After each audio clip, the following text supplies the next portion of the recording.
Қайырлы күн достар, бүгін біз өте дәмді бірден жасалатын шарлотканың рецебін назарларыңызға ұсынамын. Рецепт ұнаса лайк басып комментарий жазуды ұмытпаймыз.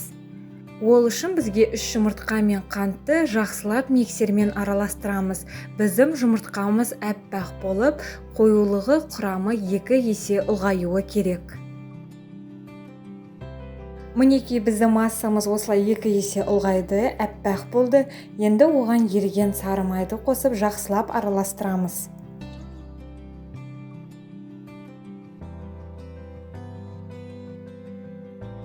Одан кейін ұнымызды електен өткізіп, ұнымызды 2-ге бөліп саламыз. Бірінші жарты бөлігін саламыз, содан кейін 1 шай қасыққа толтырмай, қопсытқышты салып жақсылап араластырамыз.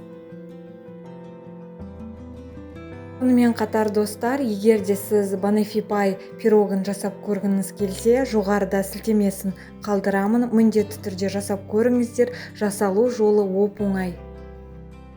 Енді қалған ұнымызды салып, барлығын жақсылап араластырамыз.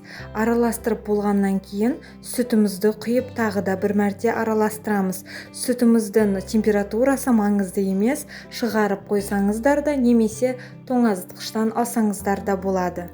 Шарлоткамызға 2 алманы қосамыз. 1 алманы мен осылай 4 бұрышты етіп турадым, ал 1 алманы бетіне қалдырдым.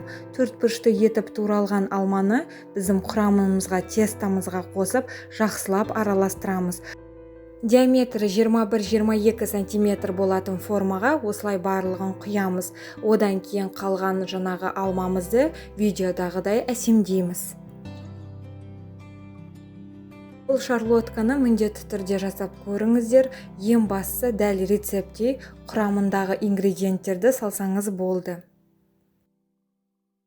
Қыздырылып тұрған пеште 40 минут пісіреміз. Мінекей біздің шарлоткамыз дайын болды. Өте дәмді болып шығады. Рецепт ұнаса лайк басып, менің каналыма тіркелуді ұмытпаймыз. Сіздермен бірге болған Гаухар, назарларыңызға рахмет.